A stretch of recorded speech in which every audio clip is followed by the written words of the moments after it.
Hello students, आप सभी लोगों का आज की क्लास में बहुत बहुत स्वागत है।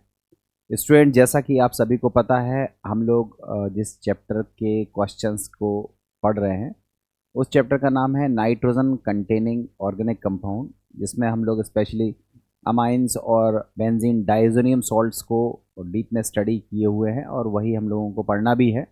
और हमने उसके बहुत सारे क्वेश्चंस आपको पिछले 3 क्लासों में करवाए हैं। ऑलमोस्ट 150 क्वेश्चंस मैंने आपको डिस्कस किए हैं और ये सारे क्वेश्चंस आपके जो पढ़ने का जो क्रम है उस क्रम पर बेस्ड क्वेश्चन रहे हैं। तो यदि बच्चों ने सिंसियरली थ्योरी को सही से पढ़ा होगा तो वो इन सभी क्वेश्चंस को आसानी से कर पा रहे होंगे। उन क्वेश्चंस में जो भी लॉजिक लग रहे हैं वो लॉजिक को सीख पा रहे होंगे और मुझे पूरा विश्वास है कि अब इस टॉपिक से यदि कोई क्वेश्चन प्रीवियस ईयर में आया हो या आप लोग जब एग्ज़ाम दो उस समय जब आएगा तो आपका क्वेश्चन बड़े स्मूथ वे में हो जाएगा। आपके गलती होने की संभावना ऑलमोस्ट 0% रहेगी। बस जिस तरह से हमने ये चैप्टर डिस्कस किया है, क्योंकि इस चैप्टर में हमारे पास 2 प्लस पॉइंट रहे हैं। प्लस पॉइंट नंबर 1 कि ये चैप्टर बहुत ज़्यादा लेंदी चैप्टर नहीं था, एक सीमित इसमें पढ़ने के लिए कंटेंट था और उसके लिए निर्धारित जो समय किया गया वो समय भी पर्याप्त था उस चैप्टर की थ्योरी को डिस्कस करने के लिए। बट प्रीवियस चैप्टर्स में अगर हम देखें तो वहाँ हम क्वेश्चंस की प्रैक्टिस नहीं कर पाए। उसका रीज़न क्योंकि उसमें जो भी टाइम स्लॉट दिया हुआ है वो केवल थ्योरी ही कंप्लीट करने के लिए पूरा नहीं पड़ रहा था। तो क्वेश्चंस तो हम लोग कैसे कर पाते, इसलिए प्रीवियस चैप्टर्स के हम लोगों ने क्वेश्चंस ज़रूर नहीं ट्राई किए हैं या किए हैं तो बहुत कम ट्राई किए हैं। तो मैं आपसे रिक्वेस्ट यही करूँगा कि जिस तरह से हमने ये वाला चैप्टर पढ़ा हुआ है कि प्रॉपर थ्योरी और उसके बाद सफिशिएंट क्वेश्चन हम लोगों ने किए हैं। लगभग यदि आप किसी चैप्टर के अच्छे क्वेश्चन 200-250 के आसपास अच्छे क्वेश्चंस कर लेते हो तो मेरे हिसाब से वो आपके लिए पर्याप्त है। और इतनी तैयारी के बाद अगर आप पेपर में जाते हो तो डेफिनेटली आपके सिलेक्शन के चांसेस बढ़ जाते हैं। ठीक है, तो अब हम लोग आज की क्लास में क्वेश्चंस को ही आगे बढ़ा रहे हैं और क्वेश्चंस में हम लोग जो प्रीवियस ईयर क्वेश्चंस आए हैं, जो एन कंटेनिंग ऑर्गेनिक कंपाउंड से रिलेटेड जो प्रीवियस ईयर क्वेश्चंस हैं, हम उन प्रीवियस ईयर क्वेश्चंस को यहाँ डिस्कस करने वाले हैं। तो आप सभी देखें कि किस तरह के क्वेश्चंस लास्ट ईयर्स में पूछे गए हैं और उनके आंसर्स किस तरह से दिए जाते हैं। देखो, ये सीबीएसई एआईपीएमटी का 2010 का क्वेश्चन है।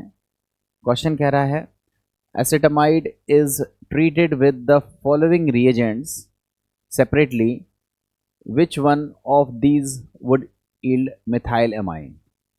तो आप बताओ, एसिटामाइड का फॉर्मूला होता है CH3CONH2। आपसे कह रहा है कि किस रिएजेंट से हमने ट्रीट किया और हमको क्या मिल गया, मेथिल एमाइन। अब आप बताओ, एसिटामाइड में कितने कार्बन हैं, 2, और मेथिलमाइन में कार्बन कितना है, 1। 2 कार्बन से 1 कार्बन में कन्वर्ट करना है, मतलब 1 कार्बन को हटाना है और 1 कार्बन को कम करने के लिए जो रिएक्शन यूज होती है उस रिएक्शन को अपन लोग कहते हैं हॉफमैन ब्रोमामाइड डिग्रेडेशन रिएक्शन। और इस रिएक्शन में अगर हम देखें तो Br2 प्लस 4KOH का इस्तेमाल किया जाता है। Br2 प्लस 4KOH का यूज़ हम लोग करते हैं या NaOH का हम यूज़ करते हैं। तो आप खुद से देखो, PCl5 आंसर नहीं होगा, हॉट कॉन्सेंट्रेटेड H2SO4 ये आंसर नहीं होगा। सोडा लाइम ये कार्बन को कम करने में इस्तेमाल होता ज़रूर है, मगर कार्बोक्सिलिक एसिड का सोडियम सॉल्ट अगर हम लेंगे और उसका रिएक्शन सोडा लाइम से कराएंगे तो डीकार्बोक्सिलेशन प्रोसेस होती है। कार्बन तो इसमें कम होता है, मगर यहाँ पर हमें कार्बोक्सिलिक एसिड का सोडियम सॉल्ट लेना होता है। तो ये भी आंसर नहीं होगा, क्योंकि हमें यहाँ जो स्टार्टिंग कंपाउंड है वो एमाइड है। तो एमाइड से 1 कार्बन कम करने के लिए हम NaOH Br2 का यूज़ करेंगे और इस रिएक्शन को बोलते हैं हॉफमैन ब्रोमामाइड डिग्रेडेशन रिएक्शन। देखते हैं नेक्स्ट क्वेश्चन। देखो, ये AMU एंट्रेंस एग्जामिनेशंस में पूछा गया क्वेश्चन है 2010 में। क्वेश्चन कह रहा है arrange the following in increasing order of their basic strength. बच्चों, मैंने कल से आज तक कई बार इस स्ट्रेंथ को डिस्कस किया हुआ है। देखो ये मिथाइल एमाइन है, ये डाई मिथाइल एमाइन है, ये ट्राई मिथाइल एमाइन है और ये एनिलीन है। तो आप बताओ मिथाइल एमाइन के डेरिवेटिव के केस में अपन लोगों ने क्या सीखा है? 213 सीखा है।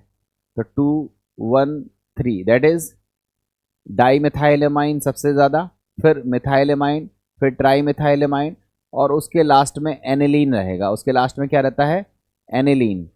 वैसे उसके लास्ट में अमोनिया रहता है और अमोनिया के लास्ट में एनिलीन रहता है, मगर चूंकि अमोनिया यहाँ दिया नहीं है तो आप खुद से सोचो। पहले 2 डिग्री मिथाइल एमाइन कौन सा है? दूसरा है। फिर उसके बाद पहला है, फिर उसके बाद तीसरा है और उसके बाद लास्ट में चौथा है। तो ये चॉइस देख लो, 2 1 3 4 आपकी कहाँ पर है? 2 1 3 4 ये हमारा आंसर होगा बी वाला।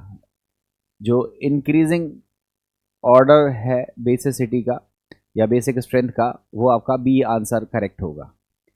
ठीक है, अब हम लोग देखते हैं नेक्स्ट क्वेश्चन को।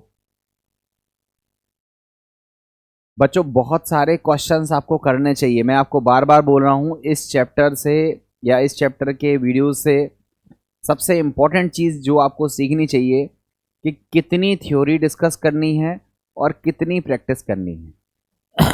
यही चीज़ आप अदर चैप्टर्स पर लगाओगे तो आप लोग डेफिनेटली सिलेक्ट होगे। ठीक है, आगे देखते हैं next. Primary, secondary and tertiary amines can be distinguished by. Primary, secondary और टर्शरी अमाइन को हम लोग अगर डिस्टिंग्विश करना चाहते हैं तो क्या कौन सा रिएजेंट हम यूज़ करते हैं? सिफ्स टेस्ट का यूज़ नहीं करते हैं, एल्डिहाइड कीटोन में किया जाता है। टॉलेंस टेस्ट का यूज़ नहीं करते हैं, ये एल्डिहाइड कीटोन में किया जाता है। फेलिंग्स टेस्ट का यूज़ नहीं करते हैं, एल्डिहाइड कीटोन में किया जाता है। हम यूज़ करते हैं हिंसबर्ग टेस्ट, और हिंसबर्ग टेस्ट में हम बेंजीन सल्फोनिल क्लोराइड का इस्तेमाल करते हैं। तो प्राइमरी अमाइन रिएक्शन करता है, जो भी कंपाउंड मिलता है वो NaOH में सॉल्युबल होता है।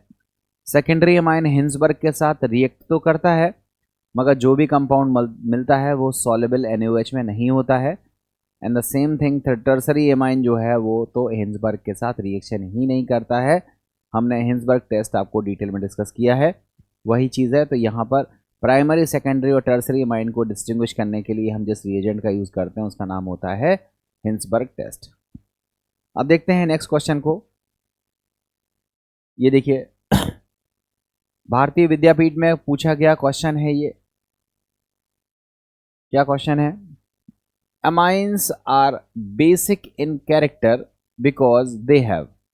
अमाइंस जो है वो बेसिक कैरेक्टर के होते हैं, क्यों होते हैं? उसका रीज़न क्या है? उसका आंसर है a lone pair of electrons on the nitrogen atom. इसी वजह से उनमें कौन सा कैरेक्टर होता है? बेसिक कैरेक्टर होता है। बाकी ना तो उसमें हाइड्रोक्सिल ग्रुप होता है, ना उसमें रिप्लेसेबल हाइड्रोजन एटम होता है, ना टेट्राहेड्रल स्ट्रक्चर। मतलब ये चीज़ें एक दो सही भी होंगी इनमें, but these are not the responsible things for the basic character of amines. Amines का जो बेसिक कैरेक्टर है उसके पीछे जो रिस्पॉन्सिबल स्टेटमेंट है वो ये है कि नाइट्रोजन के पास लोन पेयर ऑफ इलेक्ट्रॉन्स होते हैं जिसको वो डोनेट कर सकता है और जिसकी वजह से वो लुईस बेस की तरह बिहेव करता है। ठीक है, अब देखते हैं नेक्स्ट क्वेश्चन।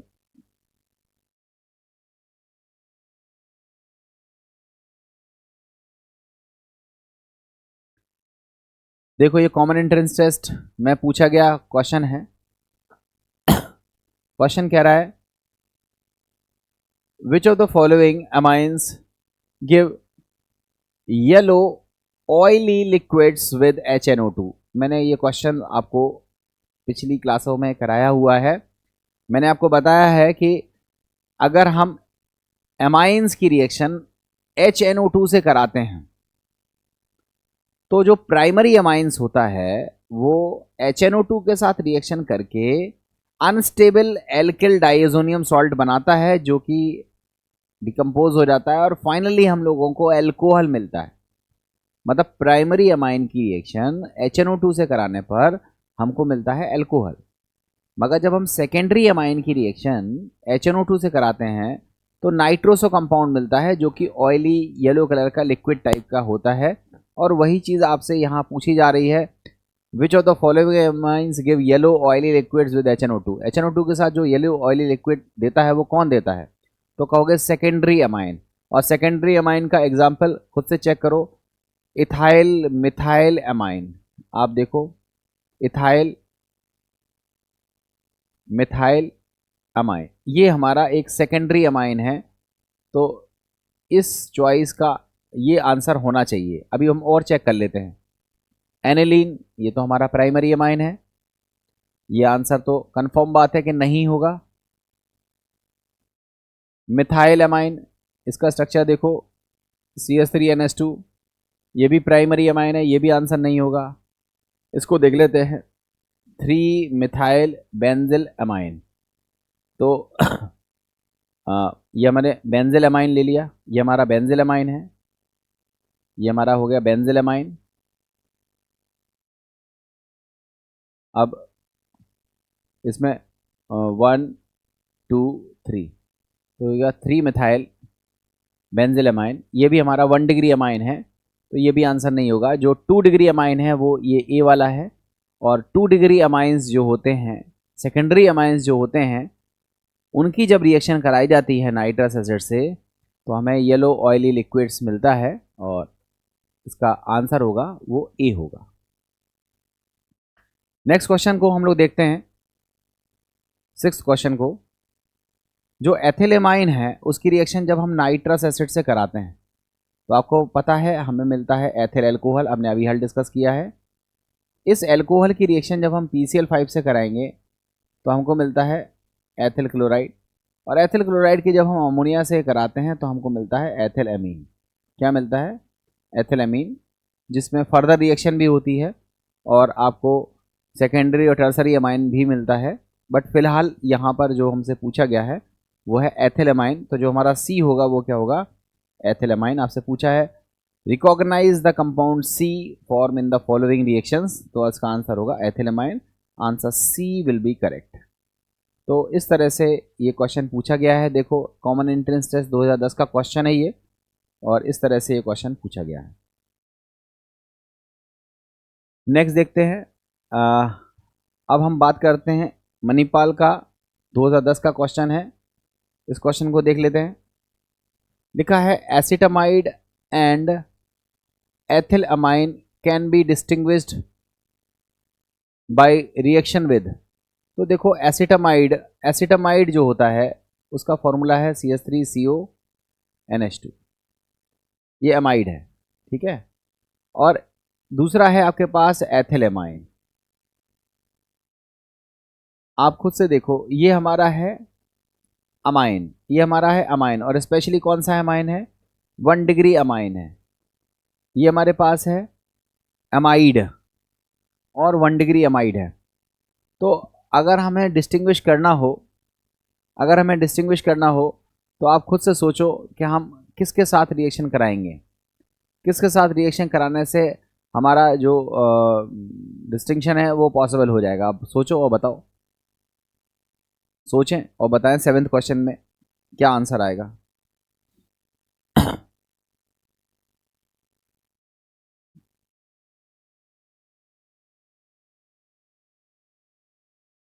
इसमें आंसर आएगा आपका ब्रोमीन वाटर, ठीक है।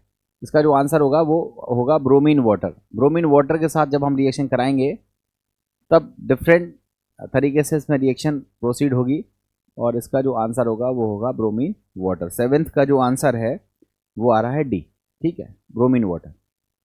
नेक्स्ट देखो 8th क्वेश्चन को। 8th क्वेश्चन है,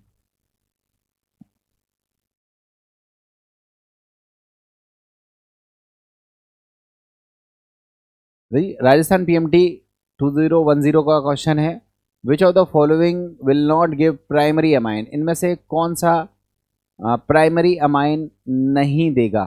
तो आप खुद बताओ।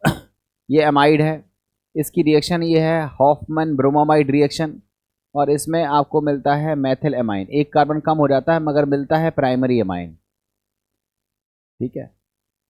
यहाँ देखो, ये साइनाइड है, साइनाइड का अगर हम रिडक्शन करते हैं तो हमको मिलता है प्राइमरी अमाइन। फिलहाल इसका नाम है एथिल अमाइन। जो कि किसका एग्जाम्पल है, 1 डिग्री अमाइन का एग्जाम्पल है। और ये है आइसोसाइनाइड। अगर इसका रिडक्शन हम लोग करते हैं, तो हमको मिलता है डाईमिथाइल अमाइन। ये है हमारा 2 डिग्री अमाइन। तो आपसे पूछ रहा है कि कौन प्राइमरी अमाइन नहीं देगा, तो ये वाला है जो प्राइमरी अमाइन नहीं देगा रिडक्शन से। अब इसकी चॉइसेस क्या क्या है, एक और दिया है, ये अमाइड है और इसका रिडक्शन कर दे रहे हैं, तो हमको रिडक्शन से प्राइमरी अमाइन ही मिलेगा, ये मिलेगा जो कि एक प्राइमरी अमाइन है। तो आप देख सकते हो 4 चॉइस थी और आपका जो सही आंसर था वो था सी, जिसमें आइसोसाइनाइड था। और आइसोसाइनाइड का अगर हम रिडक्शन कर दें तो हम लोगों को मिलता है सेकेंडरी अमाइन। क्लियर है? तो देखा बच्चों आप लोगों ने प्रीवियस ईयर क्वेश्चंस भी वही क्वेश्चंस हैं या उसी तरह के क्वेश्चंस हैं जो आपने अभी एक्सरसाइज में ट्राई किए थे। और अगर आप लोग सही तरीके से इन क्वेश्चंस को करते हो तो बढ़िया आपका प्रैक्टिस होगा, आप क्वेश्चन कर ले जाओगे। प्रैक्टिस पर ही आती है पूरी केमिस्ट्री। जितनी आप रिएक्शंस को लिखकर प्रैक्टिस करोगे उतनी बढ़िया रिएक्शंस आपको याद होंगी। मैकेनिज्म भी बिना लिखे नहीं आती हैं, लिख करके आप थ्योरी का कंसेप्ट क्लियर करें और खूब सारे क्वेश्चंस लगाएं। आप कम से कम टारगेट सेट कर लें कि एक एक चैप्टर में 300 क्वेश्चंस मिनिमम आपको ट्राई करने ही करने हैं। 300 क्वेश्चंस ज़्यादा नहीं होते हैं। कॉन्सेप्ट जिसका क्लियर है उनको 300 क्वेश्चंस करने में दिन भर लगेगा। दिन भर बंदा जो बच्चे हैं, हम मैं उनके हिसाब से बोल रहा हूँ, 300 क्वेश्चंस को एक दिन में आप अच्छे तरीके से कर सकते हो। कुछ जिन क्वेश्चंस में ट्रैप होते हो उनमें आप थ्योरी की हेल्प भी ले सकते हो।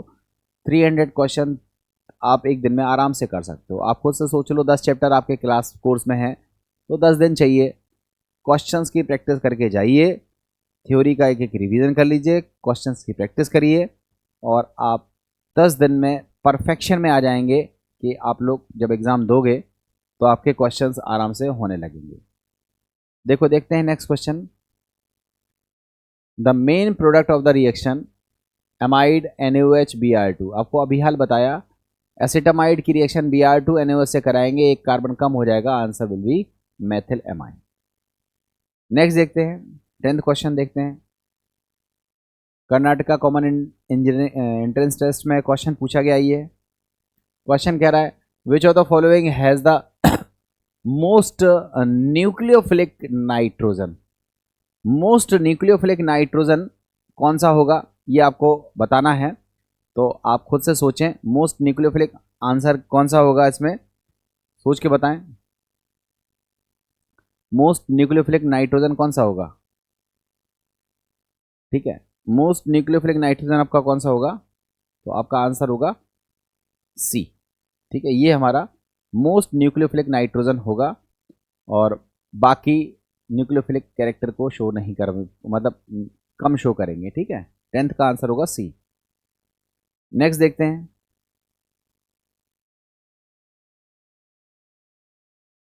नेक्स्ट क्वेश्चन कह रहा है why do secondary and tertiary amines fails to undergo the carbylamine reaction. जो सेकेंडरी और टर्सरी अमाइन होते हैं वो कार्बेल अमाइन के साथ या कार्बेल अमाइन रिएक्शन या कार्बेल अमाइन टेस्ट को शो नहीं करते हैं। और किस वजह से शो नहीं करते हैं?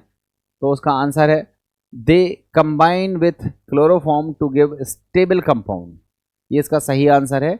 इसी वजह से वो कार्बेल अमाइन टेस्ट नहीं देते हैं। बाकी ऑप्शंस लिखे हुए हैं, दे रिएक्ट विद अल्कोहलिक KOH, ऐसा कुछ नहीं है। The nitrogen atom of the amines group does not have the required number of hydrogen atom, ये भी आंसर नहीं है। ऑल ऑफ द भी आंसर नहीं है। इसका जो आंसर है वो 11th क्वेश्चन का, जस्ट अ मिनट, मैं थोड़ा सा गलत बता गया, सॉरी, मैं लास्ट क्वेश्चन को भी मैं गलत डिस्कस कर गया, जस्ट अ मिनट।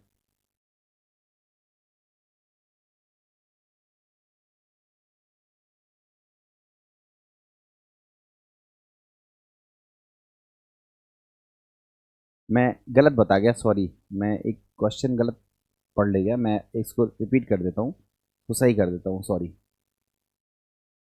मैंने गलत क्वेश्चन आपको बता दिया।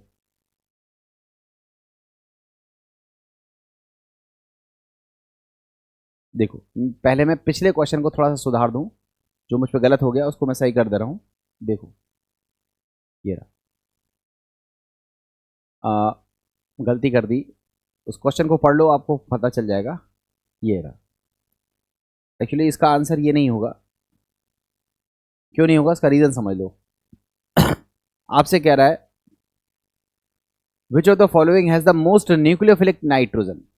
आपसे कह रहा है मोस्ट न्यूक्लियोफिलिक नाइट्रोजन कौन सा होगा। तो आपको पता है न्यूक्लियोफाइल्स क्या होते हैं, जो इलेक्ट्रॉन रिच स्पीशीज होते हैं, जिनके पास इलेक्ट्रॉन को डोनेट करने की टेंडेंसी होती है, वो न्यूक्लियोफाइल्स की तरह बिहेव करते हैं। ठीक है, बेस की तरह भी बिहेव करते हैं और न्यूक्लियोफाइल की तरह भी बेस बिहेव करते हैं।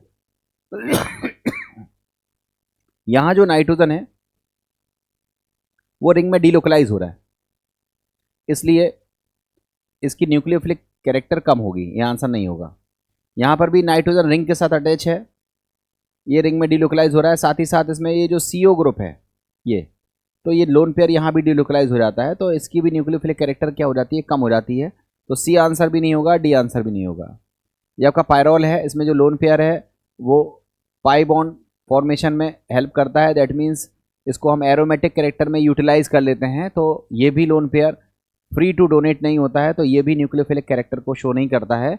ये पायरिडीन है, इसमें जो लोन पेयर ऑफ इलेक्ट्रॉन है नाइट्रोजन पर, ये इजीली डोनेटेबल है, इनको वो डोनेट कर सकता है, इसलिए न्यूक्लियोफिलिक कैरेक्टर कौन शो करेगा, ए वाला आंसर होगा। इसका आंसर होगा 10th का ए आंसर होगा। मैं गलत आंसर पिक कर गया था, इसका आंसर होगा ए। अब हम लोग आते हैं 11th क्वेश्चन पर। सॉरी गलती हो गई थी उसमें, देख नहीं पाया मैं। क्वेश्चन कह रहा है 11th क्वेश्चन का आंसर है, 11th क्वेश्चन के आंसर में कह रहा है why do secondary and tertiary amines why do secondary and tertiary amines fails to undergo carbylamine reaction. ऐसा क्यों होता है, क्योंकि इसका जो आंसर है वो है they combined with chloroform to give stable compounds. नहीं, ऐसा नहीं है। They react with alcoholic KOH, ये भी नहीं है। The nitrogen atom of amines group does not have the required number of hydrogen atoms, ये आंसर है। गलत बोल गया मैं, इसका जो आंसर है वो सही है, सी वाला, the nitrogen atom of the amine group does not have the required number of hydrogen atom. ठीक है, आप ऐसा सोचो, अपन लोग जब प्राइमरी अमाइन की रिएक्शन कराते हैं, सॉरी प्राइमरी अमाइन की जब हम रिएक्शन कराते हैं किसके साथ, कार्बल अमाइन रिएक्शन है ना, तो क्लोरोफॉर्म और KOH के साथ, तब हमको मिलता है एल्किल आइसोसाइनाइड। तो इसमें 2 हाइड्रोजन नाइट्रोजन पर होना ज़रूरी है। अगर हम सेकेंडरी अमाइन को लेंगे तो आप खुद से बताओ यहाँ कितने हाइड्रोजन है, 1। और टर्सरी अमाइन की बात करेंगे तो यहाँ कितने हाइड्रोजन है, 1 भी नहीं।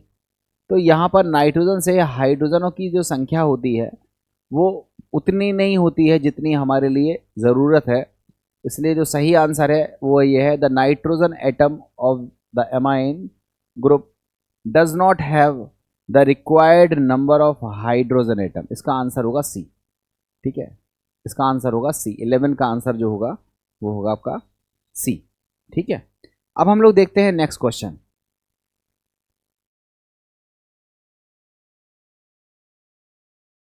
नेक्स्ट क्वेश्चन आपसे कह रहा है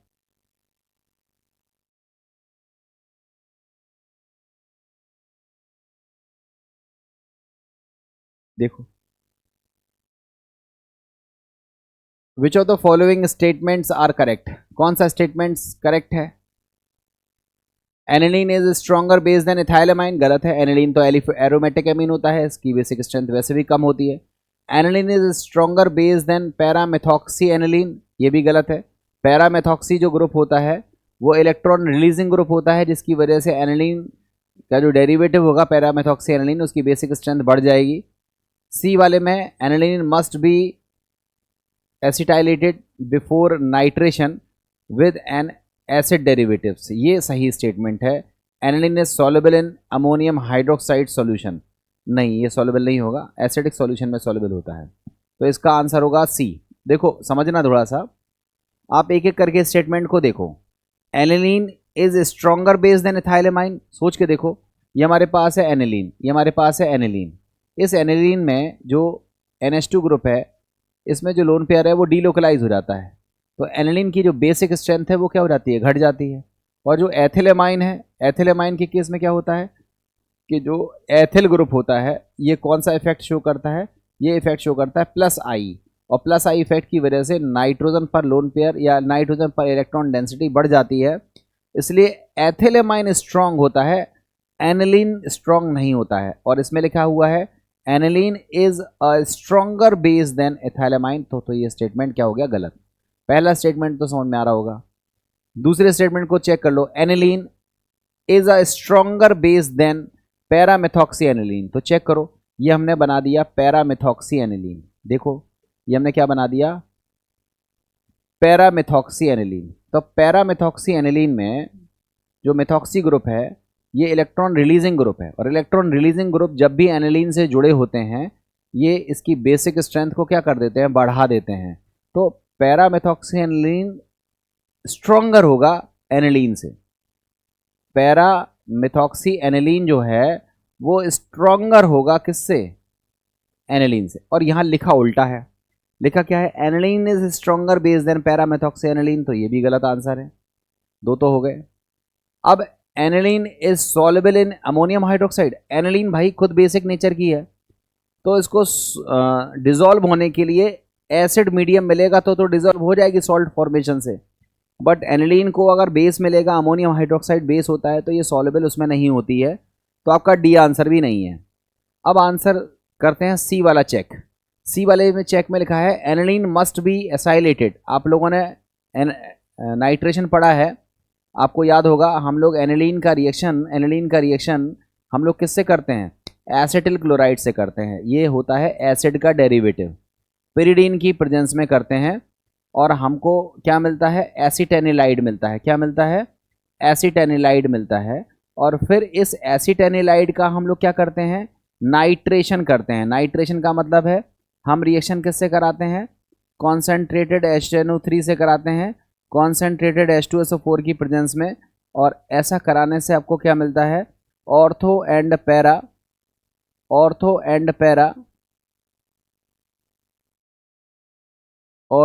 पैरा नाइट्रो, ये ऑर्थो पर लग गया, ये कम मात्रा में मिलेगा, माइनर होगा, और जो ज़्यादा अमाउंट में मिलता है वो होता है पैरा नाइट्रो एसिटेनिलाइड। याद होगी रिएक्शन ये। तो आप खुद से सोचो ऐसा क्यों करते हैं, क्योंकि अगर हम ऐसा ना करें तो 2,4,6 ट्राई नाइट्रोफिनॉल मिल जाएगा, साथ ही साथ जो एनिलीन है वो एक्टिवेटिंग ग्रुप प्रेजेंट होने की वजह से उस रिंग में रिंग जो है वो ब्रेक डाउन हो जाएगी, और जो रिक्वायर्ड प्रोडक्ट है वो हमें नहीं मिल पाएगा। इसलिए जब भी हम नाइट्रेशन कराते हैं तो डायरेक्ट नाइट्रेशन ना करा के पहले NH2 ग्रुप को प्रोटेक्ट करते हैं एसिटाइलेशन से या एसिड डेरिवेटिव से रिएक्शन कराते हैं, और फिर उसका नाइट्रेशन कराते हैं, तो हमें ऑर्थो एंड पैरा नाइट्रो एसिटेनिलाइड मिलता है, जिसका अगर हम एसिड या एल्कलाइन हाइड्रोलिसिस कर दें तो ये फिर से अमाइंस में कन्वर्ट हो जाएगा, that is ortho nitro aniline और पैरा नाइट्रो एनिलीन आपको मिल जाएगा। तो इसका जो आंसर है वो कौन सा सही होगा, ये होगा aniline must be acylated before nitration with an acid derivative. तो ये करेक्ट आंसर है। तो 12th का जो आंसर होगा वो होगा हमारा सी आंसर होगा, 12th का आंसर होगा सी। ठीक है, अब देखते हैं नेक्स्ट। बच्चों देखो, आपको मैं यहाँ पर एक चीज़ और बता दूँ, क्वेश्चंस तो मैं आगे करा रहा हूँ, एक चीज़ मैं यहाँ पे और बता दूँ। कई सारे बच्चे होते हैं जिन्होंने उनसे पूछो क्या कर रहे हो तो बोलते हैं PMT की तैयारी कर रहे हैं, मतलब नीट की तैयारी कर रहे हैं, या फिर आपसे पूछो तो आपसे पूछो JEE की तैयारी कर रहे हैं। बट एक्चुअली वो पढ़ते लिखते कुछ है नहीं है, केवल वो कहते रहते हैं कि उन्होंने नीट की तैयारी करनी है, उन्हें JEE की तैयारी करनी है।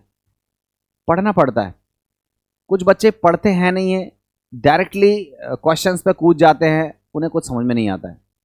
बच्चों दोनों चीज़ें एक दूसरे की कॉम्प्लीमेंट्री हैं। आप अगर थ्योरी नहीं पढ़ोगे तो क्वेश्चन नहीं कर पाओगे, आप अगर केवल थ्योरी पढ़ोगे क्वेश्चन नहीं करोगे तो पेपर में नहीं कर पाओगे। दोनों चीज़ें आपके लिए ज़रूरी है, थ्योरी भी ज़रूरी है और क्वेश्चंस भी ज़रूरी हैं। तो आप पढ़ो, समय देना पड़ेगा, केवल बोलने से कुछ नहीं होगा। हज़ारों टीचर्स आपको यूट्यूब पे मिल जाएंगे, मगर अगर सारे ही पढ़ने वाले होते तो सब सिलेक्ट हो गए होते। ठीक है, मैं जो कहना चाहता हूँ उसको आप समझ रहे हो, और नहीं समझ रहे हो तो समझो आप उसे, कि आपने डिसाइड कर लिया है कि आपको तैयारी करनी है, तो फिर तैयारी कीजिए, पढ़िए, लिखिए, क्वेश्चंस कीजिए, वीडियो पूरा देखिए, और तब निर्णय कीजिए कि आपका पढ़ाई के प्रति क्या रुझान है। बच्चे 5 मिनट, 10 मिनट, 15 मिनट वीडियो देखते हैं, उसके बाद स्किप कर देते हैं। क्यों स्किप कर देते हैं? या तो उनको लगता है वो बहुत टैलेंटेड हैं, या तो उनको लगता है कि क्वेश्चंस हल्के हैं, या उनको लगता है कि उनको समझ में नहीं आ रहा है, थ्योरी नहीं पढ़ी होती है, उनको नॉलेज ही नहीं होती है। दोनों तरीके के बच्चे होते हैं। बच्चों, यहाँ पर एक और बड़ी इंटरेस्टिंग बात है कि ऐसा आप बिल्कुल ना करें। आप क्वेश्चन से जुड़ें, वीडियो पूरा देखा करें, पूरा देखें, आप ही का बेनिफिट है उसमें, आप ही लोग चीज़ें सीखोगे। 1.5 घंटे के भीतर मैं 50 क्वेश्चन कराता हूँ, और 50 क्वेश्चन आज भी कराऊंगा। 50 क्वेश्चंस का मैं टारगेट लेकर के चलता हूँ, और 1.5 घंटे में 50 क्वेश्चन यदि हम लोग कर रहे हैं तो बहुत अच्छी स्पीड से कर रहे हैं। मैं आपका टाइम एक भी मिनट वेस्ट नहीं कर रहा हूँ। हाँ, ये जो बोलने में 1-2 मिनट आपका वेस्ट हो गया हो तो अलग बात है, अदरवाइज़ मैं आपका टाइम वेस्ट नहीं कर रहा हूँ। आप अपने टाइम का यूटिलाइजेशन करें और चीज़ों को सीखें। मैं खाना पूर्ति करने में बिलीव नहीं करता हूँ। मेरा जो माउथ है वो पूरा टाइम कंटिन्यूसली चलता है, और मैं एक भी मिनट आपका वेस्ट करना पसंद नहीं करता हूँ। आप चीज़ से जुड़िए, सीखिए और पूरा वीडियो देखिए। मैं उन बच्चों से ज़रूर रिक्वेस्ट करूँगा जो आते हैं रैंडमली, कभी मुंह उठा के धोखे के चले आए, बोले क्या कर रहे हैं, बोले नीट की तैयारी कर रहे हैं। तो ऐसे बच्चों से मैं यहाँ ज़रूर कहूँगा कि इस तरह से आप समाज में नकारात्मकता लेके आ रहे हैं। ना तो आप पढ़ते हैं, ना आप तैयारी करते हैं, और अपने जूनियर्स को आप ये मैसेज कर देते हैं कन्वे कि मैंने तो बहुत पढ़ा था, मेरा हुआ ही नहीं, आप क्यों तैयारी कर रहे हो। बच्चों, जो पढ़ेगा उसका होगा। आप पढ़ते नहीं हो इसलिए आपका नहीं होता है। तो मैं आपसे यही कहूँगा कि पहले आप अपने प्रति ईमानदार बनिए, लॉयल बनिए, और फिर ईमानदारी से पढ़ाई करके ईमानदारी से पेपर दीजिए, आपका होगा। अगर आपका नहीं होता है, शायद थोड़ी प्रैक्टिस में कमी रह गई है, एक आध अटेम्प्ट और ट्राई कर लीजिए, बट यदि आप अपने प्रति ईमानदार हैं तो आपका सिलेक्शन कोई रोक नहीं सकता। सिलेक्शन उन्हीं का नहीं होता है जो समाज को दिखाते तो ज़रूर हैं कि हम तैयारी कर रहे हैं, बट बेसिकली वो तैयारी नहीं कर रहे होते हैं। They are wasting our time. वो अपना समय बर्बाद करते हैं और केवल पंप एंड शो, केवल दिखावा भर करते हैं कि वो तैयारी कर रहे हैं, और वो बहुत पढ़ते हैं। एक्चुअली वो पढ़ाई लिखाई कितना करते हैं ये सब जानते हैं, और वो खुद अपने आप में बेटर जानते होंगे कि उन्होंने कितनी पढ़ाई करी है। कुछ सारे बच्चे अपना टारगेट ही सेट नहीं कर पाते हैं। नीट जेई के नाम पे उनका टारगेट रहता है, बट वो डाइवर्जन उनके दिमाग में रहता है।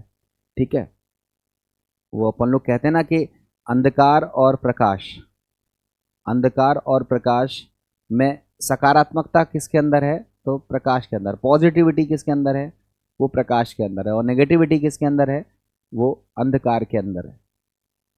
मगर थोड़ा सा सोचो, जब रात होती है उसके बाद जब दिन होता है, दैट मीन्स जब सूरज निकलता है तो सब जगह रोशनी हो जाती है। बट थोड़ा सा सोच के देखो, क्या वाकई में सब जगह रोशनी हो जाती है? आप बहुत गहराई में, बहुत अंदर के कमरे में जाओ जहाँ पर प्रकाश के आने की जगह ना हो, तो वहाँ पर आपको क्या मिलेगा? अंधकार मिलेगा। मतलब दिन के टाइम पर अंधकार की संभावना रहती है, दिन के समय में अंधकार की संभावना रहती है। मगर जब अंधेरा होता है, जब अंधेरा हो जाता है, रात हो जाती है, उस समय पर क्या होता है? उस समय पर हर जगह अंधकार रहता है। अगर हम कृत्रिम लाइट को हटा दें, इलेक्ट्रिसिटी को अलग कर दें, तो हर जगह अंधेरा रहता है। प्रकृति ने, मैं प्राकृतिक स्रोत की बात कर रहा हूँ। दिन के समय में प्राकृतिक स्रोत सूर्य है, उसकी प्रेजेंस के बावजूद भी दिन में बहुत सारी जगहों पर अंधेरा रहता है। मगर जब हम रात के समय की बात करते हैं तो वहाँ पर अंधेरा रहता है, और उजेले की संभावना नेग्लिजिबल रहती है, उजाला शायद नहीं रहता है। तो आप खुद से देख सकते हैं कि नेगेटिविटी ज़्यादा जल्दी हावी होती है पॉजिटिविटी पर। आपको अच्छी बातें सिखा सिखा के टीचर्स परेशान है, पेरेंट्स परेशान है, नहीं सीखोगे। मगर गंदी चीज़ें, गलत चीज़ें तुरंत सीख जाते हो। ऐसा क्यों है? क्योंकि नकारात्मकता तुरंत ग्रहण कर ली जाती है सकारात्मकता की तुलना में। यही चीज़ यहाँ पर है। आपका टारगेट है, आपने शुरू किया, मगर आपके कुछ मूर्ख टाइप के दोस्त रहते हैं जिन्हें कुछ पता नहीं रहता है। वो चले जाते हैं, बोले क्या कर रहे हो, बोले वनडे की तैयारी कर रहे हैं, बोले क्या कर रहे हो, बोले हम यूपीएससी की तैयारी कर रहे हैं, पता नहीं क्या कर रहे हैं, नहीं पता हमें। बट होता केवल यही है कि उनको देख करके आप परिवर्तित हो जाते हो। आप अपना टारगेट छोड़ करके दूसरे टारगेट पे लग जाते हो, ना उधर के रहते हो ना इधर के रहते हो। ऐसी स्थिति से बचने के लिए आप अपना दृढ़ निश्चय करें, विचलित ना हो। समाज में बहुत सारे फैक्टर्स आपको मिलेंगे जो आपको डेविएट करेंगे। आपको अगर अपनी तैयारी छोड़ना है, आपको अपना टारगेट अगर बदलना है, तो आप स्वयं निर्णय लें, किसी के कहने पर निर्णय ना लें, किसी दोस्त को देख करके निर्णय ना लें। हाँ, अगर आपको लगता है तैयारी कठिन है, आपके लेवल की नहीं है, आप डेफिनेटली छोड़ें, बट ये निर्णय आपका स्वयं का होना चाहिए। और जब तक आप करके नहीं देखोगे तब तक आप इस निर्णय तक नहीं पहुंचोगे। तो ये थोड़ा सा एक एक्स्ट्रा मोटिवेशनल पार्ट हो गया। जनरली कम डिस्कस करता हूँ मैं इन सब बातों को, बट यहाँ करना इसलिए ज़रूरी हो गया क्योंकि कई सारे बच्चे हैं जिन्होंने बड़े उत्साह उमंग के साथ तैयारी शुरू करी, मगर कहीं ना कहीं वो संजाम तक नहीं पहुँच पाए। बीच में वो, अब उनका टारगेट यूपीएससी हो गया। यूपीएससी कितना वो करेंगे हमें नहीं पता है, हो सकता है उसमें बेटर करें, बट थोड़ा सा समझना। मैं आपको यहाँ क्या बताना चाह रहा हूँ कि ये अच्छे टारगेट्स हैं, इनमें आप ईमानदार रहोगे, प्रैक्टिस करोगे, सही से सीखोगे तो आप कर ले जाओगे। और आप ईमानदार नहीं रहोगे तो ये नहीं कोई भी तैयारी कर लो, आप हर चीज़ में फेल रहोगे। तो चॉइस आपकी है। हम लोग नेक्स्ट क्वेश्चन को देखते हैं 30th क्वेश्चन को देखते हैं। 13th क्वेश्चन को देखते हैं। The strongest base in aqueous solution among the following. कौन सा स्ट्रॉन्गेस्ट बेस्ड है? तो थोड़ा चेक करो। एन डाई इथाइल इथाइलमाइन, ये 3 डिग्री अमाइन है। ये एथिलमाइन, ये 1 डिग्री अमाइन है। ये एन इथाइल एथिलमाइन, ये 2 डिग्री अमाइन है। और फेनिल मेथिल अमाइन, ये एनिलीन टाइप का कंपाउंड है जिसमें एनिलीन में से हाइड्रोजन को हटाकर मेथिल ग्रुप लगा दिया है। तो सबसे वीक तो यही होगा। अब ये देखो इथाइलमाइन का केस है, और इथाइलमाइन के केस में हमने सिखाया था 231, मिथाइलमाइन के केस में 213 था, और इथाइलमाइन के केस में 231 था। तो एथिलमाइन में सबसे ज़्यादा स्ट्रॉन्ग बेस कौन सा रहेगा एक्वस मीडियम में? Secondary amine. और सेकेंडरी अमाइन का एग्जाम्पल कौन सा है? N ethyl ethylamine. तो ये हमारा करेक्ट आंसर होगा, B answer will be correct. Next question देखते हैं हम लोग। 14th क्वेश्चन को देख लेते हैं। देखो 14th क्वेश्चन को देखते हैं।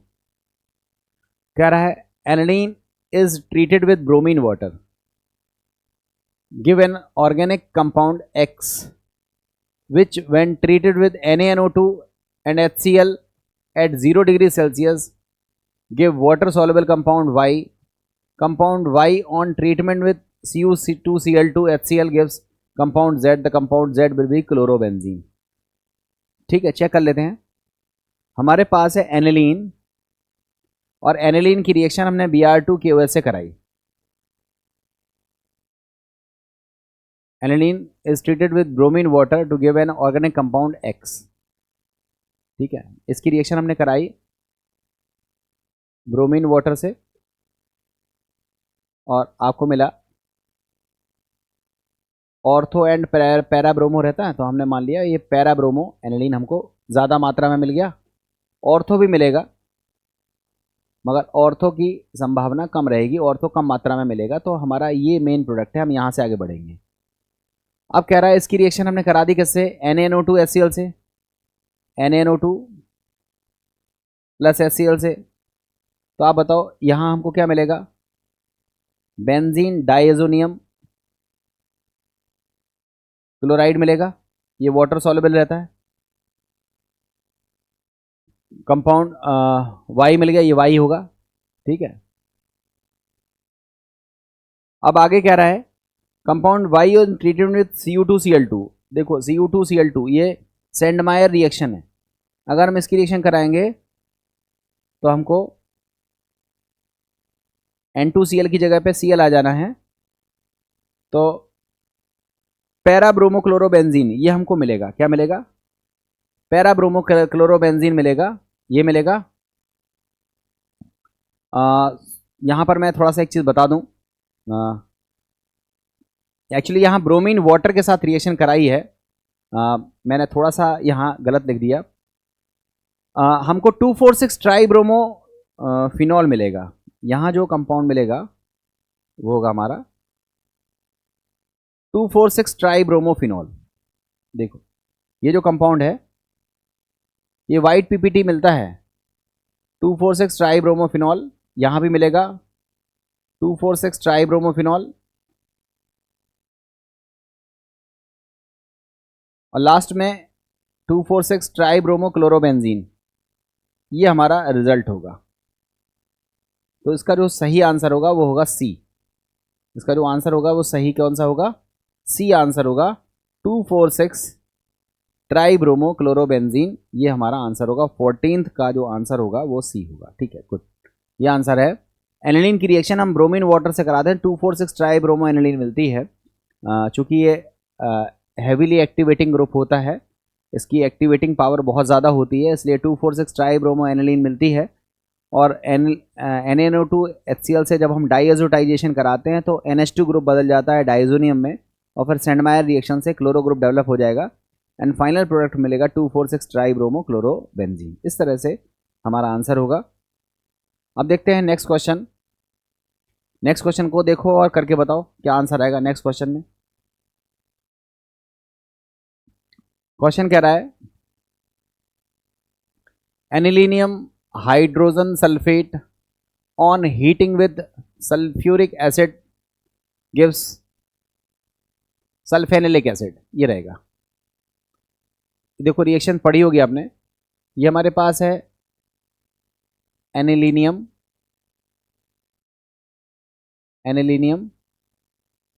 Hydrogen sulphate.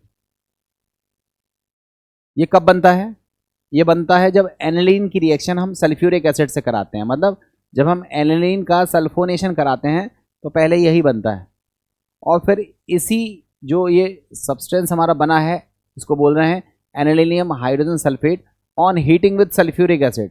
जब हम इसको सल्फ्यूरिक एसिड की प्रेजेंस में हीट करते हैं, और टेम्परेचर कितना लेते हैं 453 से लेकर 473 केल्विन, इतना टेम्परेचर जब हम लेते हैं तो इसका रीअरेंजमेंट हो जाता है, और रीअरेंजमेंट से हम लोगों को जो कंपाउंड मिलेगा वो ये रहेगा। इसको हम बोलते हैं सल्फेनिलिक एसिड।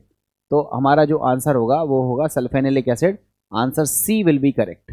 ठीक है, ये देखो केरला CEE 2011 का क्वेश्चन है, और ये तो प्रीवियस डेट्स लिखी हुई हैं। ये क्वेश्चंस कई सारे एग्जामिनेशंस में पूछे गए हैं। तो आप एग्जामिनेशन जब दोगे तो आपको खुद ही पता रहेंगे, या कुछ किताब वगैरह जब आप PYQ के लिए यूज़ करते हो तो आपको बहुत सारे क्वेश्चंस कई ईयर्स में आते हुए दिख जाएंगे। नेक्स्ट लिखा है compare boiling points of isomeric alkyl amine. आपको पता होना चाहिए जितना आइसोमेरिक एल्काइल एमाइंस की बात हो रही है, तो आप ये देखो 1 डिग्री 2 डिग्री 3 डिग्री एमाइंस की बात हो रही है। तो 1 डिग्री एमाइंस में दो हाइड्रोजन होते हैं नाइट्रोजन से जुड़े हुए, तो वहाँ हाइड्रोजन बॉन्डिंग ज़्यादा होती है। सेकेंडरी एमाइन में एक हाइड्रोजन होता है जो नाइट्रोजन से जुड़ा होता है, वहाँ हाइड्रोजन बॉन्डिंग कम लगती है। और 3 डिग्री एमाइन में नाइट्रोजन से जुड़ा हुआ कोई हाइड्रोजन नहीं है, वहाँ हाइड्रोजन बॉन्डिंग नहीं पाई जाती है। इसलिए सबसे कम बॉइलिंग पॉइंट 3 डिग्री का होगा, उससे ज़्यादा 2 डिग्री का, और सबसे ज़्यादा 1 डिग्री का। तो आंसर होगा 1 degree 2 degree and then 3 degree. तो ये हमारा आंसर होगा। ये आंसर नहीं होगा 1 2, ये आंसर नहीं होगा 1 2, ये वही आंसर नहीं होगा। तो ये आंसर है 16th का, वो ए होगा। क्यों? क्योंकि 1 डिग्री अमाइन में NH2 होने की वजह से नाइट्रोजन पर 2 H रहते हैं, ज़्यादा हाइड्रोजन बॉन्डिंग लगती है। यहाँ NH रहता है, एक हाइड्रोजन बॉन्डिंग लगेगी, और यहाँ हाइड्रोजन बॉन्डिंग नहीं पाई जाती है। इसलिए बॉइलिंग पॉइंट का जो सीक्वेंस है वो 1 2 3 होगा। तो 16th का जो हमारा आंसर है वो ए होगा। नेक्स्ट क्वेश्चन को देखते हैं। व्हेन एसिटामाइड, इसको बोलते हैं acetamide, is heated with P2O5।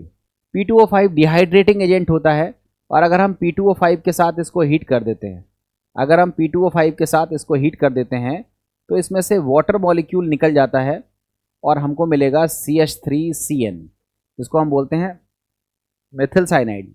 तो ये बनेगा, इसका आंसर होगा बी। ये UP CPMT 2012 का क्वेश्चन है।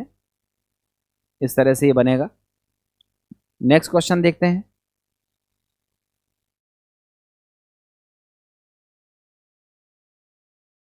नेक्स्ट क्वेश्चन में क्या रहा है, एन ऑर्गेनिक कंपाउंड C3H9N जिसको हमने बोल दिया A, when treated with nitrous acid given alcohol. तो इसका पक्का पता चल गया, ये तो हमारा प्राइमरी एमाइन है क्योंकि एल्कोहल मिल रहा है नाइट्रस एसिड से। तो आप बताओ 3 कार्बन का प्राइमरी एमाइन क्या होगा, CH3, CH2, CH2 and NH2। ये भी हो सकता है, इसको बोलते हैं 1 एमिनो प्रोपेन, या फिर इससे दूसरा भी तो बन सकता है, ये भी तो प्राइमरी एमाइन है, ये भी तो प्राइमरी एमाइन है। तो अभी कुछ कह नहीं सकते, बट हाँ इतना बात तो पक्का है कि हो ना हो प्राइमरी एमाइन या तो ये होगा या तो ये होगा, और कोई प्राइमरी एमाइन यहाँ बनेगा नहीं, 2 ही प्राइमरी एमाइन पॉसिबल है। अब आगे लिखा है एल्कोहल बनता है और नाइट्रोजन गैस वाज इवॉल्व, ठीक है। A on warming with CHCl3 and caustic potash gives C। इसकी अगर हम कार्बेलेमिन रिएक्शन कराते हैं क्लोरोफॉर्म और कास्टिक पोटाश से, क्लोरोफॉर्म और KOH से रिएक्शन कराते हैं तो बनता है C, which on reduction give isopropyl methyl amine.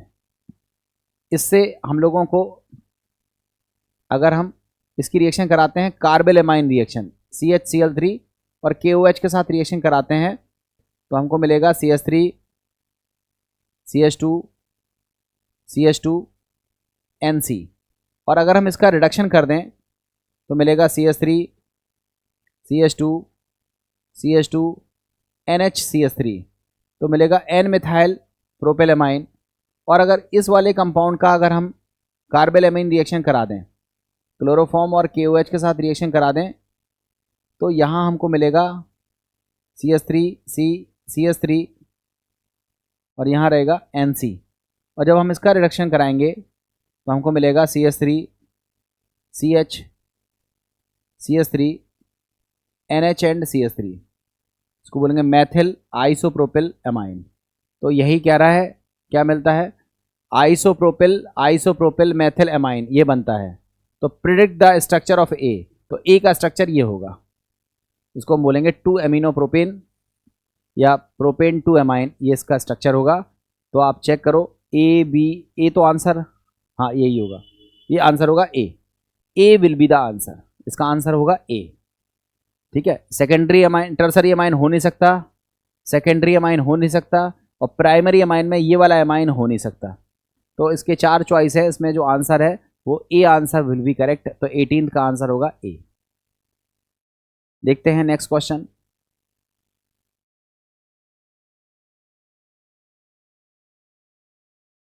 कह रहा है reaction of amine with acetyl chloride in presence of NaOH। Aniline की रिएक्शन करानी है एसिटिल क्लोराइड से इन प्रेजेंस ऑफ NaOH, आपको मिलेगा एसिटेनिलाइड। क्या मिलेगा, एसिटेनिलाइड। देखो रिएक्शन, ये हमारे पास एनिलीन है, इसकी रिएक्शन करानी है हमें एसिटिल क्लोराइड से, CH3 COCl से करानी है, और बेस कौन सा लेना है, NaOH। इस रिएक्शन से हमको मिलेगा रिंग के साथ NHCOCH3, इसको बोलते हैं एनिलाइड। तो ये हमको मिलेगा, तो एसिटेनिलाइड विल बी द आंसर। तो 19th का जो आंसर है वो होगा A आंसर, ठीक है। 20th क्वेश्चन को देखते हैं। The product formed by the reaction of acetamide, acetamide की रिएक्शन से जब हम ब्रोमीन और NaOH से कराते हैं, Br2 और NaOH से कराते हैं, तो ये हॉफमैन ब्रोमामाइड रिएक्शन है और हमको मिलेगा मैथिल एमाइन। इसका आंसर होगा D। क्वेश्चन कई बार समझा चुका हूं मैं। नेक्स्ट क्वेश्चन को देख लेते हैं। देखो नेक्स्ट क्वेश्चन को समझना, ये एनिलीन है, रिएक्शन कराते हैं NaNO2HCl से, ये हमको मिलेगा बेंजीन डाइएजोनियम क्लोराइड। इसकी रिएक्शन सेंडमेयर टाइप की रिएक्शन कराते हैं तो हमको मिलेगा साइनोबेंजीन, ये मिला साइनोबेंजीन। और इस साइनोबेंजीन का जब हम एसिडिक हाइड्रोलिसिस करते हैं तो हमको मिलता है बेंजोइक एसिड। क्या मिलता है, बेंजोइक एसिड। आपसे Z पूछा है तो Z का आंसर होगा benzoic acid, that is B answer will be correct. तो 21 का जो आंसर है वो बी है। इस तरह से करना है। नेक्स्ट देखो 22nd क्वेश्चन को चेक करते हैं। इन द रिएक्शन ए, आपकी रिएक्शन है, इसमें पूछा गया है ए क्या होगा, तो आप बताओ। NO2 है, Br है, ये बेंजीन डाइएज़ोनियम क्लोराइड को आपने H में कन्वर्ट कर दिया। तो बेंजीन डाइएज़ोनियम क्लोराइड को H में कन्वर्ट करने के लिए आप इस्तेमाल करते हो H3PO2 एंड H2O। तो आंसर कौन सा होगा? C। इसका काम, ये तो खैर गलत लिखा हुआ है, मगर अगर ये CO2 Cl2 लिखा होता तो H की जगह आ जाता Cl। ठीक है, H प्लस H2O का अगर हम यूज़ करते तो आ जाता OH, और HgSO4 और H2SO4 से कुछ डिफरेंट कंपाउंड मिलता, बट इसका आंसर होगा H3PO2 एंड H2। ठीक है, तो देखा बच्चों, आप लोगों ने इतने सारे क्वेश्चंस कर लिए। 22nd क्वेश्चन हम लोगों ने कर लिए हैं, 22 क्वेश्चन हो गए हैं। 23वें क्वेश्चन पर अगर हम बात करते हैं, लिखा है unpleasant smell of carpal amine is obtained when chloroform and alcoholic QH is treated with primary amine, any aliphatic amine, any amine, any primary amine. तो इसका आंसर होगा एनी प्राइमरी अमाइन, इसका आंसर होगा सी। 23rd का हमारा जो answer है वो है सी। ठीक है, नेक्स्ट क्वेश्चन देखते हैं। नेक्स्ट है identify the alkene that is produced in the following series of reactions. आपसे पूछ रहा है कि कौन सी एल्कीन हम लोगों को मिलेगी। देखो बच्चों, यहाँ पर हमारा ये जो लीविंग ग्रुप है ये बल्कियर लीविंग ग्रुप है, और आपको पता है यहाँ पर हमारा जो रूल लगेगा वो सेडजेफ रूल नहीं लगेगा। यहाँ पर हमारा रूल लगेगा, हमारा हॉफमैन रूल लगेगा, और हॉफमैन रूल से जो हमारा प्रोडक्ट बनेगा वो आप खुद से सोच सकते हो, ये हमारा प्रोडक्ट होगा यहाँ पर इस तरह से। ठीक है, alkene plus tertiary amine plus H2O। तो 24th का जो आंसर है, 24th का जो हमारा आंसर है वो क्या होगा? ए, हॉफमैन प्रोडक्ट बनेगा। इसको आपको सिखाया गया हुआ है। नेक्स्ट देखो,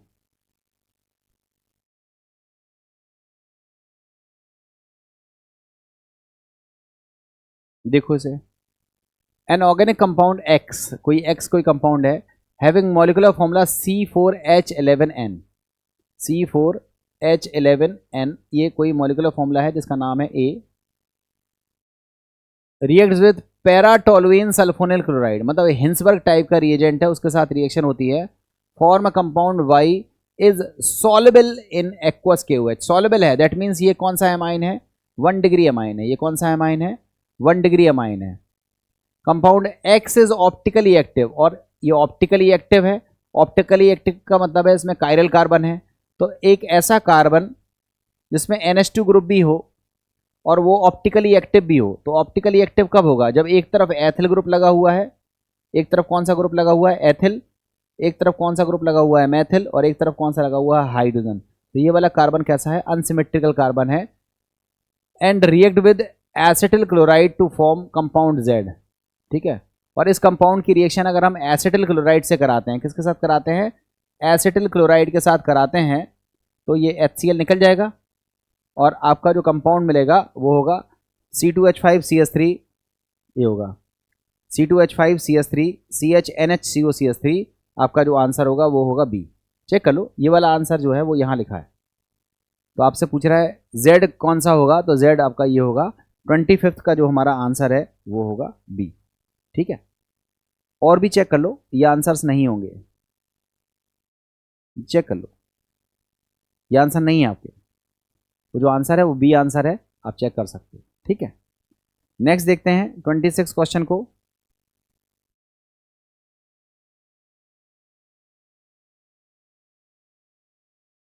क्वेश्चन में कह रहा है carbyl amine test is not answered by. Carbyl amine जो टेस्ट है वो कौन नहीं देता है? प्राइमरी अमाइन तो देता है, ये देगा, ये भी प्राइमरी अमाइन है, ये भी देगा, ये भी देगा, ये टर्सरी अमाइन है, ये नहीं देगा। तो इसका जो आंसर है वो कौन सा होगा? डी। आपका आंसर पूछ रहा है कि कौन सा कार्बल अमाइन टेस्ट नहीं देता है, तो डी आंसर है, ये कार्बल अमाइन टेस्ट को परफॉर्म नहीं करेगा। नेक्स्ट देखते हैं 27th क्वेश्चन को। कह रहा है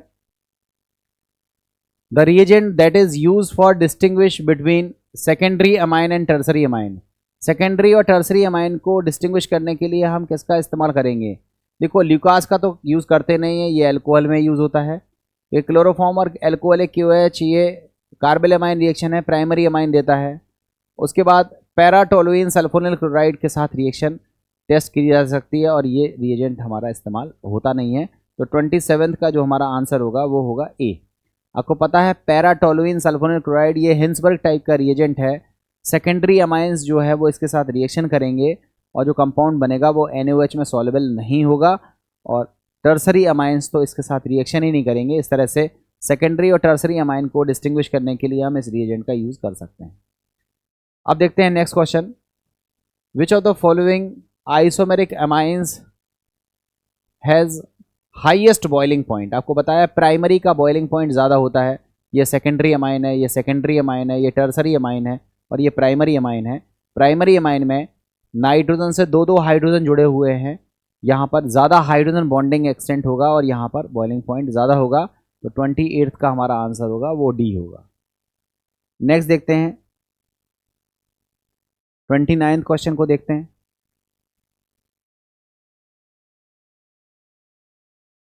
विच one of the following reagent will convert acetamide into ethanamide. ये वही हॉफमैन ब्रोमोमाइड रिएक्शन है और एसिटामाइड को नहीं हॉफमैन ब्रोमोमाइड नहीं है, एसिटामाइड को इथेनामाइड में बदलना है। ये हमारा है एसिटामाइड और इसको बदलना है किसमें? इथेनामाइड में। मतलब नॉर्मल रिडक्शन कराना है, कार्बन कम नहीं करना है। और नॉर्मल रिडक्शन कराने के लिए हम किसका यूज़ करते हैं? लिथियम एल्यूमिनियम हाइड्राइड का। तो 29 का जो है वो आंसर होगा बी होगा। नेक्स्ट देखो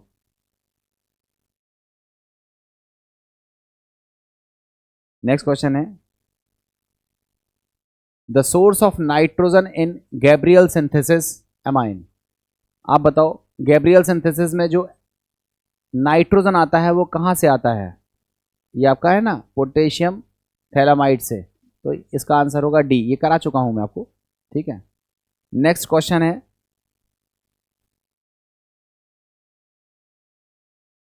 Hoffmann bromamide degradation is shown by. Primary amide के द्वारा शो करी जाती है। तो आप देखो ये एमाइन है, ये आंसर होगा नहीं। नाइट्रो है, ये आंसर होगा नहीं। ये एमीन है, ये आंसर होगा नहीं।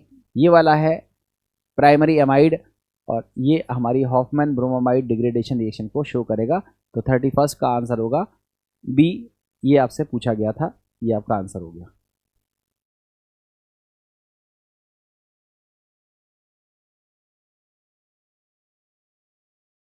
एन एरोमेटिक कंपाउंड ए, जिसका फॉर्मूला ये है, on reacting with NaNO2HCl at 0 degree forms benzyl alcohol. आप बताओ एल्कोहल मिल रहा है ना, तो आप समझ सकते हो ये कंपाउंड कौन सा है।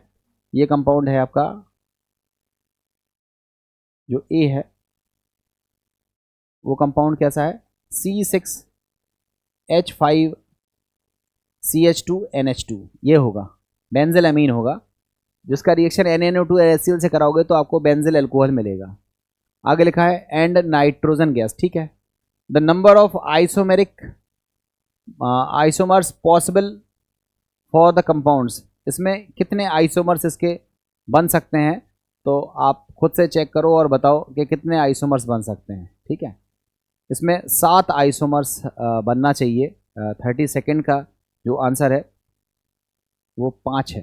5 कैसे बनेंगे इसको चेक करो, देखते हैं बना के। C6H5CH2NH2 एक तो ये बनेगा,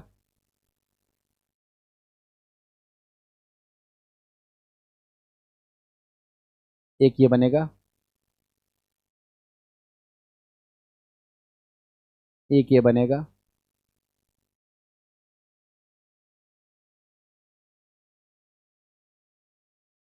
एक ये बनेगा। और कोई पॉसिबल है?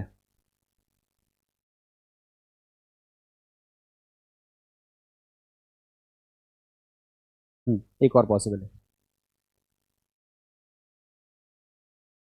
एक ये बनेगा, इसके अलावा नहीं बनेंगे, चेक कर लेना आप। जो 5 बनेंगे वो 1 2 3 4 5, ठीक है, ये बनेंगे, तो इसका आंसर होगा 5। इसके अलावा नहीं बनेगा, चेक करके देख लेना आप, ठीक है। नेक्स्ट है 33rd क्वेश्चन को देख लो।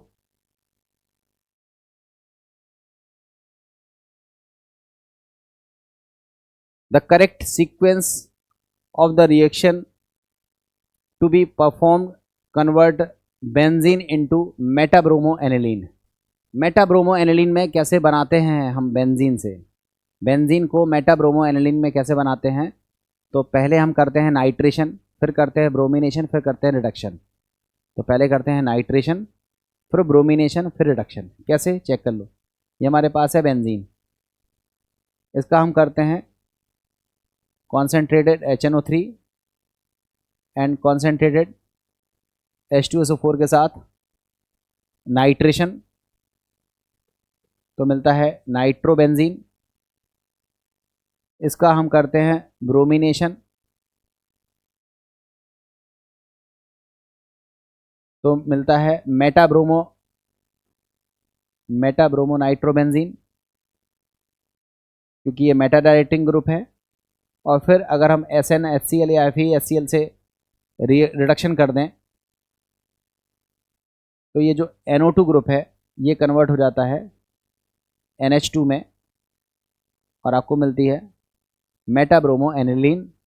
तो पहले किया नाइट्रेशन, फिर किया ब्रोमिनेशन, फिर किया reduction, so answer C will be correct. तो 33rd का जो हमारा आंसर है वो होगा सी। नेक्स्ट देखते हैं,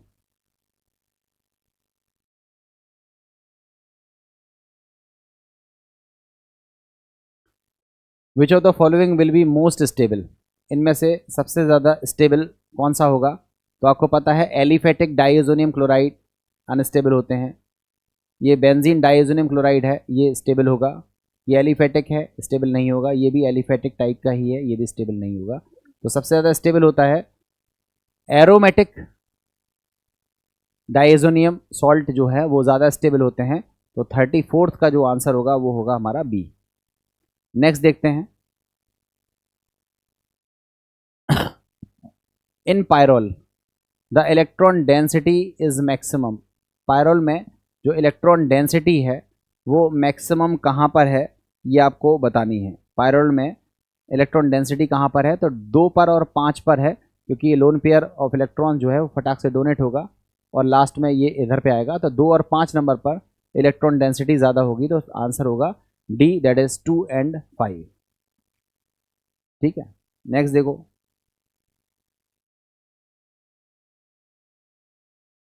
the correct statement regarding the basicity of alkyl amine. Alkyl amine की कुछ बेसिसिटी पर कुछ स्टेटमेंट्स दिए हुए हैं, उन स्टेटमेंट्स को आपको देखना है और बताना है कि कौन से स्टेटमेंट सही हैं। ठीक है, aryl amines are generally more basic than alkyl amine, गलत है।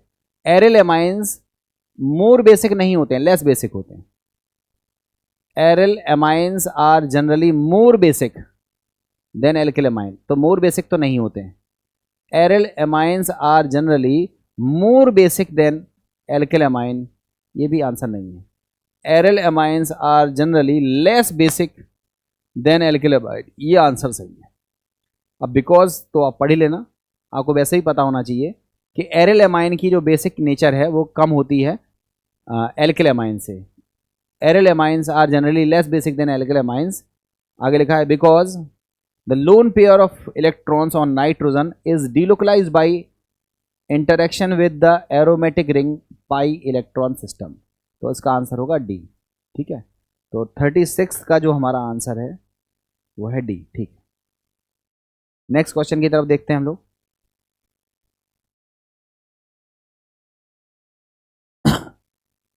37 क्वेश्चंस को देखते हैं, फिर उसके बाद चॉइस के लिए मैं थोड़ा सा और ड्रैग कर दूंगा ऊपर।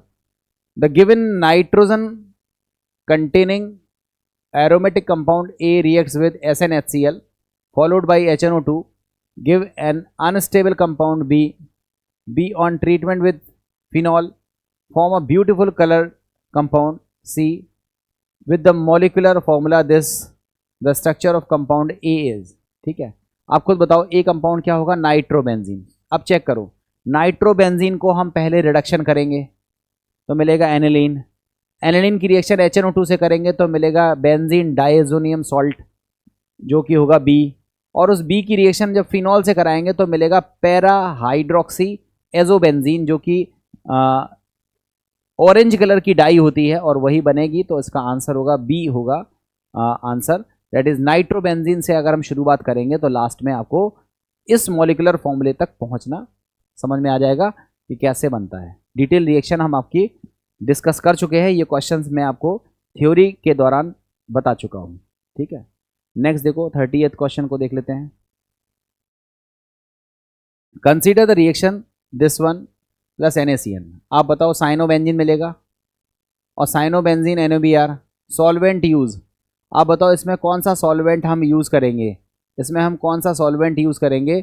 आप देखो ये प्राइमरी एमाइन है, सॉरी ये प्राइमरी एल्किल हैलाइड है और इसकी रिएक्शन जो है वो न्यूक्लियोफिलिक सब्स्टिट्यूशन टाइप की रिएक्शन है।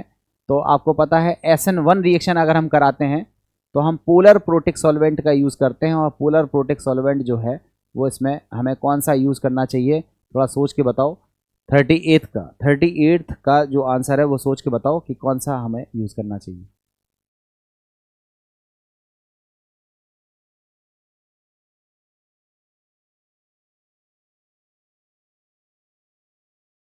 इसमें हम लोग को यूज़ करना पड़ेगा 38th वाले का जो आंसर है वो आपका DMF दे रहा है, NN डाइमिथाइल फॉर्मामाइड। ये रिएक्शन होगा SN2 टाइप से इन्होंने मैकेनिज्म कराई है, सॉरी SN2 टाइप ही होगी। ये देखो ये हमारा 1 डिग्री अमाइन है, 1 डिग्री एल्किल हैलाइड है, 1 डिग्री क्या है, एल्किल हैलाइड है। और 1 डिग्री एल्किल हैलाइड जब रिएक्शन शो करते हैं तो कौन सी शो करते हैं, SN2। और SN2 के लिए हमें पोलर ए प्रोटिक सॉल्वेंट का यूज़ करना होता है। ये पोलर प्रोटिक है, ये पोलर प्रोटिक है, ये पोलर प्रोटिक है, ये इस्तेमाल नहीं होगा, ये इस्तेमाल नहीं होगा, ये इस्तेमाल नहीं होगा, ये इस्तेमाल होगा। ये पोलर ए प्रोटिक सॉल्वेंट है और SN2 रिएक्शन में हमें पोलर ए प्रोटिक सॉल्वेंट यूज़ करना पड़ता है। तो आंसर होगा सी, 38th का हमारा आंसर होगा सी। एक दो क्वेश्चन को हम लोग और ट्राई करते हैं, देखते हैं, इसको ट्राई करो और बताओ इसका आंसर क्या होगा। The correct order of basic strength, basic strength का जो करेक्ट ऑर्डर है वो क्या होगा, सोच के देखो। बेसिक स्ट्रेंथ का जो करेक्ट ऑर्डर है वो क्या होगा। देखो यहां जो NH2 है वो सबसे ज़्यादा बेसिक कैरेक्टर को शो करेगा क्योंकि ये रिंग से अटैच नहीं है और ना ही कॉन्जुगेशन में है। तो सबसे ज़्यादा स्ट्रॉन्गर बेस कौन सा होगा, थर्ड, ये थर्ड होगा। तो ये ए आंसर नहीं होगा और बी नहीं होगा। अब थर्ड के बाद नंबर हम लोग चेक करते हैं तो इसमें देखो ये NH2 डायरेक्टली लिंक है, इसमें भी NH2 डायरेक्टली लिंक है, मगर यहाँ पर जो ग्रुप है वो इलेक्ट्रॉन विड्रॉइंग ग्रुप है, ये बेसिक स्ट्रेंथ को घटा देगा और बेसिक स्ट्रेंथ को घटा देगा, दैट मीन्स इससे भी वीक बेस होगा। तो 1 से वीक कौन सा होगा, फोर्थ,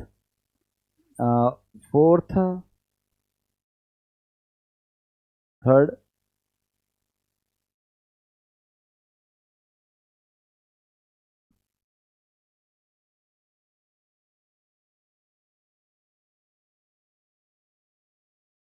ठीक है। आपको बताया ये आपका इलेक्ट्रॉन रिलीजिंग ग्रुप है और इलेक्ट्रॉन रिलीजिंग ग्रुप की वजह से इसकी जो बेसिक स्ट्रेंथ है वो इससे ज़्यादा होगी।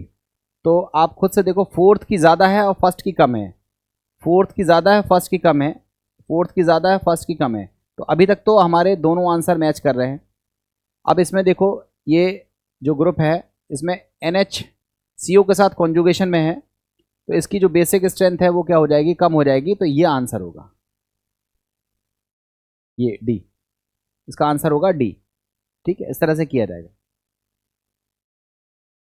अब देखो नेक्स्ट क्वेश्चन है, consider the following reaction. X का ब्रोमिनेशन कर रहे हैं, वाई मिल रहा है, वाई का हम लोग NaO2HCl करा रहे हैं, तो 246, ठीक है। उसके बाद ethyl alcohol try bromo benzene X is x aniline होगा, सिंपल सी चीज़ है, चेक कर लो। ये हमारे पास है एनिलीन, एनिलीन का हमने क्या किया, ब्रोमिनेशन। आपको एनिलीन का ब्रोमिनेशन सिखाया गया हुआ है। एनिलीन का ब्रोमिनेशन करेंगे तो हमें मिलेगा 246 ट्राइब्रोमो एनिलीन मिलता है। उसका रिएक्शन हम कराएंगे किससे, NaNO2 HCl से 0 to 5 डिग्री सेल्सियस पर हमको मिलेगा 246 ट्राइब्रोमो बेंजीन डाइजोनियम सॉल्ट। और उसकी रिएक्शन अगर हम करा दें किससे, एथिल एल्कोहल से, तो एथिल एल्कोहल से जब रिएक्शन कराते हैं तो ये ग्रुप हट जाता है, इसकी जगह आ जाता है H, तो हमको मिलता है ट्राइब्रोमो बेंजीन। क्या मिल जाता है, ट्राइब्रोमो बेंजीन। तो पूछ रहा है X क्या होगा, तो X होगा एनिलीन, तो हमारा आंसर होगा D। अब देखो नेक्स्ट क्वेश्चन को देखो, 41st क्वेश्चन है, the correct increasing order of basic strength. Basic strength NO2 की कम होती है, इसकी ज़्यादा होती है, और एनिलीन बीच में आएगा, तो सबसे ज़्यादा हो जाएगा 3, 3 के बाद हो जाएगा 1, और उसके बाद हो जाएगा 2। ये मैं करा चुका हूँ क्वेश्चन, इसका आंसर होगा D. Which one of the following reactions is appropriate for converting acetamide to methylamine. ये हॉफमैन ब्रोमामाइड डिग्रेडेशन रिएक्शन है आपकी, नहीं, reaction appropriate for converting acetamide to methylamine. Acetamide to methylamine बनाने के लिए, हाँ यही वाली रिएक्शन है जिसको बोलते हैं हॉफमैन हाइपोब्रोमाइड रिएक्शन, वही रिएक्शन है। इसका एक और नाम भी है हॉफमैन हाइपोब्रोमाइड रिएक्शंस। देखते हैं, असर्शन रीजंस पर बेस्ड क्वेश्चन है।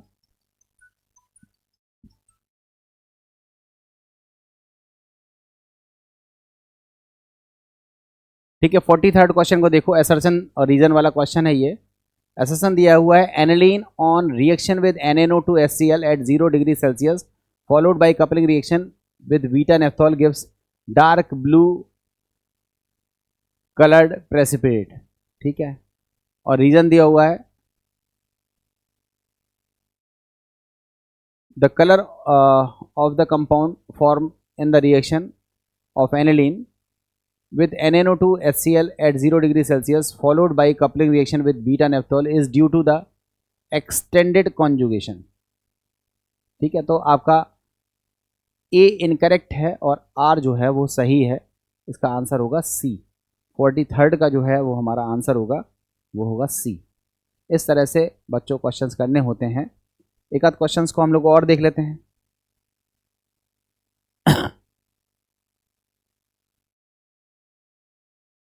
The main product form in the following reaction. इसमें कौन सा प्रोडक्ट मिलेगा, आपको पता है ये HCl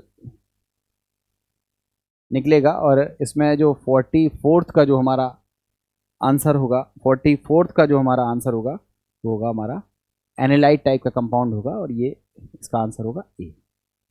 इस तरह से करना है, ये देखो ये H यहाँ से और Cl यहाँ से, ये HCl निकल जाएगा और ये इस तरह का एनिलाइट टाइप का कंपाउंड मिलेगा, इसका आंसर होगा ए।